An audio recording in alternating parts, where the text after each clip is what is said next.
ഒരു health insurance എടുത്താൽ അത് കുറ്റകരമാവുമോ? ബഹുമാന്യനായ സുലൈമാൻ മദനി മറുപടി പറയും. ഇൻഷുറൻസ് എന്ന് പറഞ്ഞാൽ സുരക്ഷ അല്ലെങ്കിൽ സംരക്ഷണം എന്നൊക്കെയാണ് വാക്കിനർത്ഥം. അറബിയിൽ തേമീൻ എന്നാണ് പറയുക. അപ്പോൾ ആ ഒരു സംവിധാനം ലോകത്ത് പ്രചരിച്ചത് നമ്മൾ നേരത്തെ സംസാരിച്ച പലിശാധിഷ്ഠിതമായ ഒരു സാമൂഹ്യ വ്യവസ്ഥയുടെ ഉപോൽപ്പന്നം എന്ന നിലക്കാണ്. അപ്പോൾ പല നിലക്കുള്ള ഇൻഷുറൻസ് ഉണ്ട്. ലൈഫ് ഇൻഷുറൻസ് ഉണ്ട്, അതേപോലെ തന്നെ പിന്നെ വാഹന അപകട ഇൻഷുറൻസ് ഉണ്ട്, ഇപ്പോൾ ഹെൽത്ത് ഇൻഷുറൻസ് ഉണ്ട്. അങ്ങനെ പല മേഖലകളിലും ഇൻഷുറൻസ് ഉണ്ട്. അപ്പോൾ അതിൽ പിന്നെ പണ്ഡിതന്മാർ വ്യത്യസ്ത വീക്ഷണമുള്ള പണ്ഡിതന്മാരുണ്ട്. ഇപ്പം നബി സല്ലല്ലാഹു അലൈഹി വസല്ലമയുടെ കാലത്ത് ഇൻഷുറൻസ് ഒരു പദ്ധതി ഇല്ലാത്തത് കൊണ്ട്, ആ സംവിധാനം ഇല്ലാത്തത് കൊണ്ട് പ്രവാചകൻ്റെ നേർക്ക് നേരെയുള്ള ഒരു വചനം, ഒരു മതവിധി ഈ വിഷയത്തിൽ നമുക്ക് കണ്ടെത്താൻ സാധ്യമല്ല. പിന്നെ നിലവിലുള്ള വിധികളെ പഠന വിധേയമാക്കി അതിൽ നിന്ന് നിർദ്ധാരണം ചെയ്തിട്ടേ നമുക്ക് എന്ത് ചെയ്യാൻ പറ്റുള്ളൂ, ഈ വിഷയത്തിലൊരു തീരുമാനത്തിലെത്താൻ പറ്റുള്ളൂ. അപ്പോൾ ഏതായാലും അനുകൂലിച്ചും പ്രതികൂലിച്ചുമൊക്കെയുള്ള പണ്ഡിതന്മാരെ മൊത്തം എടുത്ത് പരിശോധിച്ച് നോക്കിയാൽ ഇൻഷുറൻസ് അതിൻ്റെ എല്ലാ വിഭാഗവും അനുവദനീയമാണ് എന്ന് പറയുന്ന ഒരൊറ്റ പണ്ഡിതനും മുസ്ലിം ലോകത്ത്, ആധുനിക ലോകത്തോ അല്ലെങ്കിൽ കഴിഞ്ഞ കാലഘട്ടങ്ങളിലോ ഇല്ല. കണ്ണടച്ച് ഇൻഷുറൻസ് അനുവദനീയമാണ് എന്ന് പറയുന്ന പണ്ഡിതന്മാർ ഇല്ല എന്നർത്ഥം. അതിൻ്റെ കാരണം എന്താണെന്ന് ചോദിച്ചാൽ, ഈ ഇൻഷുറൻസ് നമ്മൾ പ്രീമിയം അടക്കണമല്ലോ. ഈ പണം പലരും ഉപയോഗിക്കുന്നത് പലിശാധിഷ്ഠിതമായ വരുമാന മാർഗങ്ങളിലേക്കാണ്.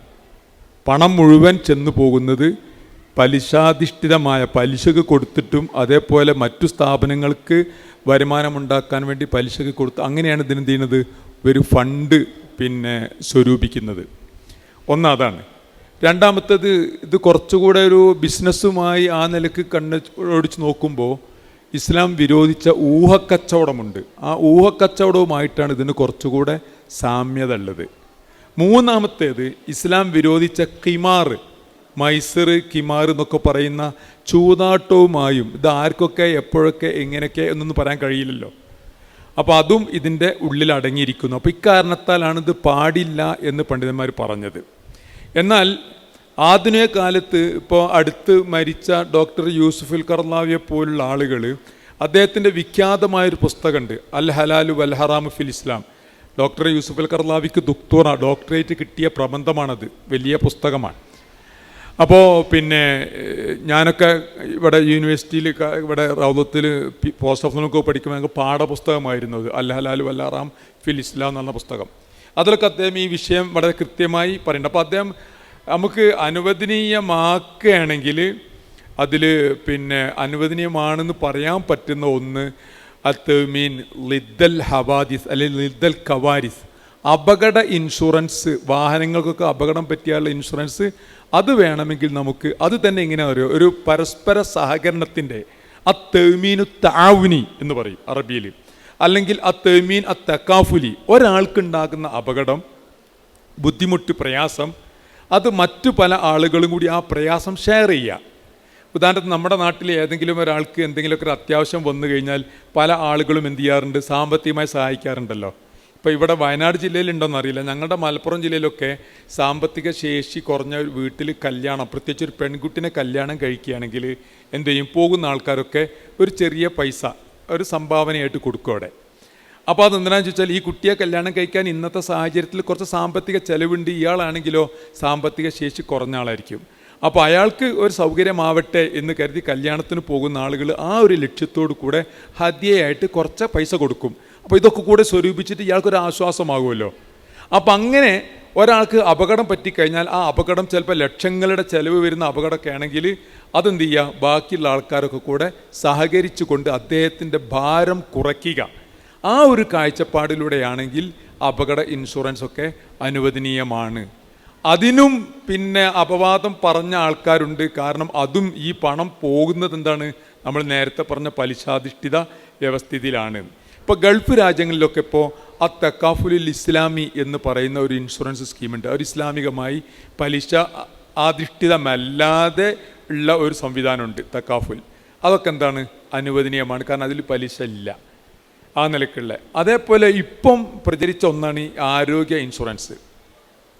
ഇപ്പോൾ നിങ്ങൾ വിദേശത്തേക്കൊക്കെ ജോലിക്ക് പോവുകയാണെങ്കിൽ പിന്നെ അവിടെ നിർബന്ധമാണ് ചില രാജ്യങ്ങളിലൊക്കെ നിങ്ങൾ ഇൻഷൂർ ചെയ്തിരിക്കുക എന്നുള്ളത്.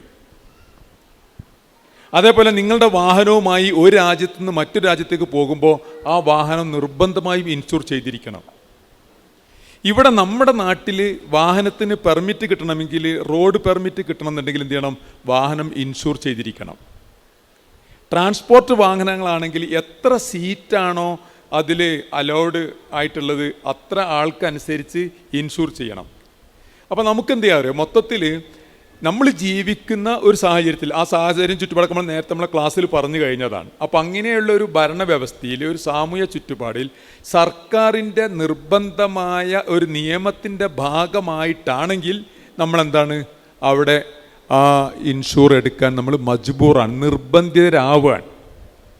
അപ്പോൾ അതിൽ നമുക്ക് ഉതിറുണ്ട്, അതാവാം. ഇപ്പോൾ ഈ പറഞ്ഞ ആരോഗ്യ ഇൻഷുറൻസ് ഉണ്ടല്ലോ, ഇപ്പോൾ വിദേശ രാജ്യങ്ങളിലൊക്കെ നിങ്ങൾ പോവുകയാണെങ്കിൽ, പ്രത്യേകിച്ച് 60 കഴിഞ്ഞ ആൾക്കാരൊക്കെ പോവുകയാണെങ്കിൽ അവർ ആരോഗ്യ ഇൻഷുറൻസ് എടുത്തിരിക്കണം എന്നാണ്. അപ്പോൾ അങ്ങനെയാണെങ്കിൽ നമ്മളത് എടുക്കൽ നിർബന്ധമാണ്. അപ്പോൾ അല്ലെങ്കിൽ ഇപ്പോൾ ഈ ഇൻഷുറൻസിൻ്റെ ഈ കാര്യങ്ങൾ കൈകാര്യം ചെയ്യുന്ന പണ്ഡിതന്മാർ ഇപ്പോൾ നേരത്തെ ഈ വാഹനാപകട ഇൻഷുറൻസിന് പറഞ്ഞതുപോലെ തന്നെ ആരോഗ്യ ഇൻഷുറൻസ് ആവാം എന്ന് പറഞ്ഞ ആളുകളുണ്ട്. കാരണം ചികിത്സാ ചെലവ് എന്ന് പറഞ്ഞാൽ ഭാരിച്ചതാണ്. അതും ഈ പറഞ്ഞ രൂപത്തിൽ പരസ്പരമുള്ള ഒരു സഹകരണത്തിൻ്റെ അടിസ്ഥാനത്തിൽ. അപ്പോൾ ഏതായാലും നേരത്തെ പലിശയുടെ കാര്യം പറഞ്ഞതുപോലെ സൂചിപ്പിക്കാനുള്ളത്, പരമാവധി നമ്മൾ പലിശയുമായി ബന്ധപ്പെട്ട ഏർപ്പാടുകളാണെങ്കിൽ, അല്ലെങ്കിൽ കാര്യങ്ങൾ അത്രത്തോളം സുതാര്യമല്ല, നമ്മുടെ മനസ്സിന് ഒരു സംതൃപ്തി ലഭിക്കാവുന്ന രൂപത്തിൽ കാര്യങ്ങൾ സുതാര്യമല്ല, വ്യക്തമല്ല എന്നുണ്ടെങ്കിൽ മാറി നിൽക്കുക എന്നതാണ് അഭികാമ്യം. പിന്നെ നമ്മൾ ജീവിക്കുന്ന ചുറ്റുപാട്, സാഹചര്യം, നിയമവ്യവസ്ഥ അതൊക്കെ നമ്മളോട് അതിന് നിർബന്ധിക്കുകയാണെങ്കിലോ നമ്മൾ ആ വിഷയത്തിൽ മഴദൂര്യങ്ങളാണ് എന്ന കാര്യം നമ്മൾ എന്ത് ചെയ്യുക, മഴദൂർ എന്ന് പറഞ്ഞാൽ നമുക്കതിൽ ഒഴിവുകഴിവുണ്ട് എന്നെന്ത് ചെയ്യുക, നമ്മൾ മനസ്സിലാക്കുകയും ചെയ്യുക.